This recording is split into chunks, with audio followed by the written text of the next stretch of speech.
Well top and टी20 में लो and type की शुरुआत नेपाल क्रिकेट की तरफ से, जो कि बिल्कुल भी एक्सपेक्टेड नहीं थी। हालांकि ये मुझे जरूर पता था कि आप जब जाओगे और क्योंकि आपको प्रैक्टिस का टाइम नहीं मिला है, आप अभी अभी ऑस्ट्रेलिया पहुंचे और तुरंत तुरंत आपको परफॉर्म करना है, एक दो दिन बाद आपको मैचेस खेलने हैं। सो यस, आपको टाइम जरूर लगेगा और मैंने अपने काफी बार लाइव में और काफी बार वीडियोस में डिस्कस किया था कि थोड़ा टाइम लगेगा आपको सिचुएशन और कंडीशन को समझने के लिए, क्योंकि पाकिस्तान जो टीम है वो खेलती रहती है, उनकी जो ए टीम भी है, शाहीन्स भी है, वो भी खेलती रहती है जाकर के, उनको सिचुएशन का पता है। इनफैक्ट बांग्लादेश की टीम भी जो है वो आसपास आकर के खेलती रहती है, बट नेपाल ने नहीं खेला इन कंडीशंस में। सो यस, यहां पर ट्रबल आना तय था, लेकिन यार कुछ प्लेयर्स से मैं वाकई डिसअपॉइंटेड हूं। सबसे पहला नाम दीपेंद्र सिंह आयरी। भाई देखो, आयरी का जो स्टैचर है ना, अगर आपने कमेंटेटर्स को सुना होगा, वो लगातार कह रहे थे 6 बॉल 6, 6 बॉल 6, बहुत कम लोगों ने मारे। मतलब आपने जो स्टैचर अपना सेट किया है ना आयरी, वो बहुत ऊंचा है, लेकिन आपकी जो परफॉर्मेंस आ रही है वो बिल्कुल भी अप टू द मार्क नहीं आ रही है। भाई आपने कुछ इसी तरह से बांग्लादेश के खिलाफ जब मैच था, आप ऐसे ही इसी तरह की बॉल पर, वो आपके खिलाफ स्लोवर यूज कर रहे थे, आप उनको नहीं मार, और बॉल का डिस्टेंस बस इतना होता है, जो भी बॉल बॉडी के लेंथ पर, गुड लेंथ पर पड़ी हुई बॉल बॉडी के आसपास आती है और इस रीजन से क्रॉस होती है, आप उसको नहीं मारते हो, मतलब आप मार ही नहीं पाते हो। आई डोंट नो क्यों ऐसा होता है। हमने पहले भी आपको स्ट्रगल करते हुए देखा, अब भी आपको स्ट्रगल करते हुए देखा, और एक बार आपका स्ट्रगल शुरू होता है, फिर अच्छी बॉल भी आपसे पूरी तरह से कनेक्ट नहीं होती। यार इस पिच पर 160 टू 180 वाला स्कोर चेजेबल स्कोर है। आपने अगर आज नोटिस किया होगा तो यस, आज नेपाल अपने यूजुअल 11 के साथ नहीं उतरा था। भाई देखो पिच कैसी थी, अगर आपने नोटिस किया होगा, पिच जो थी वो ग्रास था, उस पर साफ ग्रीन ग्रास दिख रहा था, लेकिन उसके बावजूद आप नंदन के साथ नहीं गए थे। फाइन, मैं ज्यादा सवाल नहीं उठाऊंगा, बिकॉज ठीक है, पहला मैच है, हो सकता है स्टूडियो ने कुछ सोचा हो सकता है नंदन रेडी ना हो, बिकॉज अभी बहुत सारे प्लेयर जेट लैग में होंगे, अभी अभी तो वो पहुंचे थे। सो मैं किसी चीज पर सवाल नहीं उठाऊंगा, लेकिन जिनको मौका मिला, सिर्फ मैं आज की वीडियो में उन पर सवाल उठाऊंगा। लोकेश बाम पर सवाल उठाऊंगा। कुशल बुटेल पहली बॉल, अगर आपने देखा होगा, जो पहली बॉल कुशल के पास आती है वो वहीं प्रेशराइज हो गए। वो बॉल आपने देखी थी, पड़ करके बाउंस होती है और अंदर की तरफ स्विंग होती है, बॉल जो अपना कांटा बदलती है।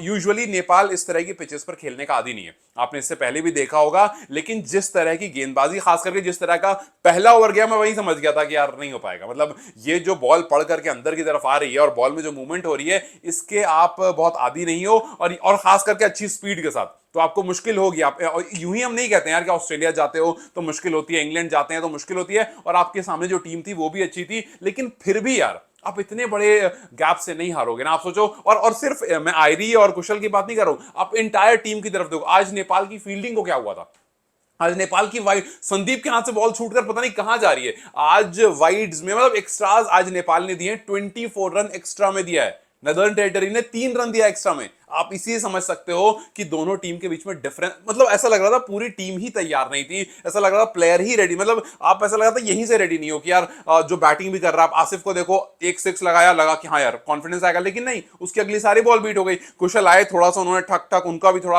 ऐसा पता नहीं, मतलब प्रेशर में लग रहे थे, आगे पीछे होकर खेल रहे थे, और फिर उसका वो भी विकेट देकर चले गए। फिर उसके बाद आते हैं आपको लोकेश बाम। मैं मतलब पिछले वीडियो मैंने बात की थी कि लोकेश राम को लेकर के बहुत सारे सवाल हैं, लेकिन कोच जो है वो बहुत भरोसा करते हैं। लोकेश राम ने क्या करा, वही हर बार जो करते हैं, वो आते हैं, ठक से मारते हैं और चले आते हैं। मतलब उनको भी रुकने का कोई ज्यादा शौक नहीं। दीपेंद्र सिंह आयरी, जिनका ऑरा ऐसा है कि वो 24 बॉल में 50 रन मारेंगे, लेकिन रन मार के जाते हैं 24 बॉल में 19। सो ये कुछ चीजें हैं जो नेपाल को चेंज करनी पड़ेगी। देखो, हमने इससे पहले जब अच्छी परफॉर्मेंसेज आती हैं तो हम बात अक्सर करते हैं, लेकिन जब बुरी परफॉर्मेंसेज आती हैं तो ये कुछ छोटी छोटी चीजें हैं, जो प्रेशर में परफॉर्म ना करने वाली चीजें, उसको इग्नोर नहीं करना चाहिए। आज गुलशन ने आकर के जिस तरह से रन्स किए, माना बहुत देर नहीं खड़ा रहा, लेकिन गुलशन ने ये बताया कि भाई आप बिना प्रेशर के खेलो। आकर आप देखो गुलशन आउट क्यों हुआ, अगर आपके पावर प्लेज में रन आ जाते तो आपको लगता है गुलशन वो रिवर्स स्वीप मारता? नहीं मारता भाई। उसके 2 शॉट लगे थे, वहां से वो खुश हो जाता, एक आध 2 और स्ट्राइक रोटेट करता, आगे पीछे करता, और फिर वो मारने की सोचता। लेकिन उसके पास इतना ज्यादा आपने पहाड़ बनाकर दे दिया है रन्स का, क्या करेगा वो भाई। अब जैसे मुझे पता, हो सकता है कुछ लोग रोहित पौडेल की बैटिंग पर सवाल उठाएंगे, मैं उन पर नहीं उठाऊंगा सवाल। क्यों नहीं उठाऊंगा? क्योंकि भाई जब तक रोहित बैटिंग करने आया,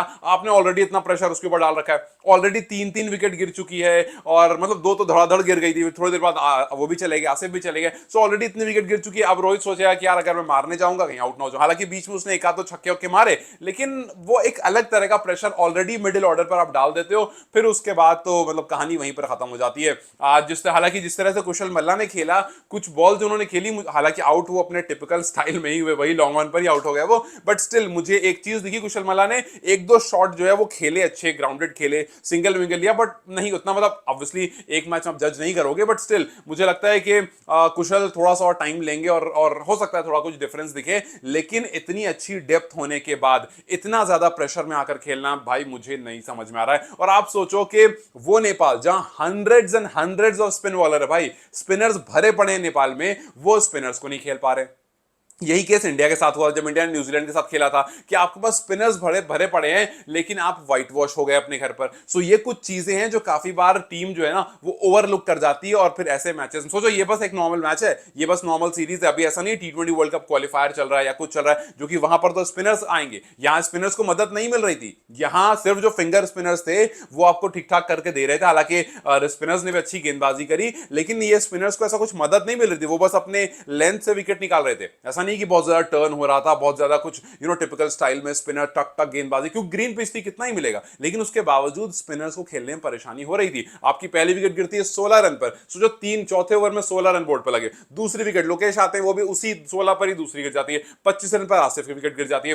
5.4 ओवर जहां पर आपका स्कोर टिपिकली 40-50 के आसपास होना है, वहां 20-25 है आप। सो आपने शुरू में ही प्रेशर बना दिया, और मैं नहीं कहूंगा कि जो टोटल बोर्ड पर था वो बहुत ज्यादा था, वो ठीक ठाक। हाँ, शुरू के 10 ओवर में आपने रन बहुत कंसीड, आप खुद जब बैटिंग कर रहे थे आपने 10 ओवर में लगाए 60 रन, जब वो बैटिंग कर रहे थे उन्होंने 10 ओवर में 100 रन से ज्यादा लगा दिए थे। सो आपने शुरू में रन काफी कंसीड कर दिए, बट शहाब आलम ने आकर के अच्छी गेंदबाजी करी, उन्होंने विकेट्स निकाले, और फिर धीरे धीरे तो वहां से थोड़ा जहां पर 200 प्लस जाता हुआ दिख रहा था वो थोड़ा स्लो हो गया, ठीक है फाइन। बट बैटर्स ने अच्छा नहीं किया, मतलब आज का पूरा जो हिसाब किताब था, एक तो भाई आपने एक्स्ट्रास बहुत ज्यादा दिए, और बैटर में एक भी बैटर का मैं नाम नहीं लूंगा, आई नो कि कुशल मल्ला फिर भी आप बोलोगे, बट मैं एक भी बैटर का नाम नहीं लूंगा जिससे सेटिस्फैक्शन दिखा, जिससे दिखा कि हाँ ये मतलब ये इस कंडीशन पे ये अच्छा कर रहा, मतलब इस कंडीशन को ये समझ रहा। नहीं, एक भी बैटर ऐसा नहीं लगा कि इस वाली पर्टिकुलर कंडीशन, ऑस्ट्रेलियन कंडीशन को, जहां पर बाउंसी पिच थी, जहां पर बॉल पड़ के अच्छी आ रही थी, और खास करके जब पेसर्स गेंदबाज, अब देखो पेसर्स ने भी ऐसा नहीं हुआ कि वो अपनी सारी पेस का काम करे, तो उसने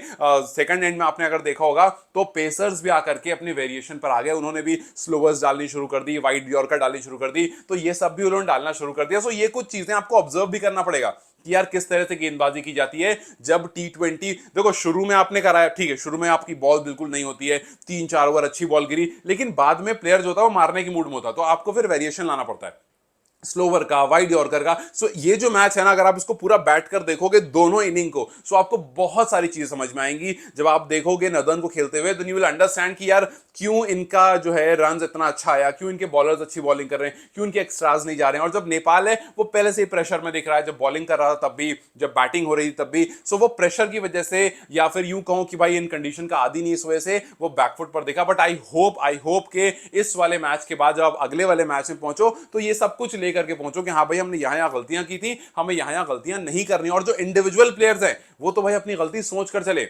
आईडी को ये समझना पड़ेगा कि भाई अगर छक्के नहीं लग रहे हैं कोई बात नहीं, मैं सिंगल लेकर के दूसरे एंड को दे दूंगा। अगर मुझसे छक्का नहीं लग रहा है, और ये आज का तो है नहीं, बहुत दिन से, मैं कल भी बात कर रहा था कि आईडी बहुत दिन से परफॉर्म नहीं कर रहे हैं, सो अगर आपके बैट से रन नहीं आ रहे हैं तो आप कुछ नहीं करो, आप सिंगल लेकर दे दो।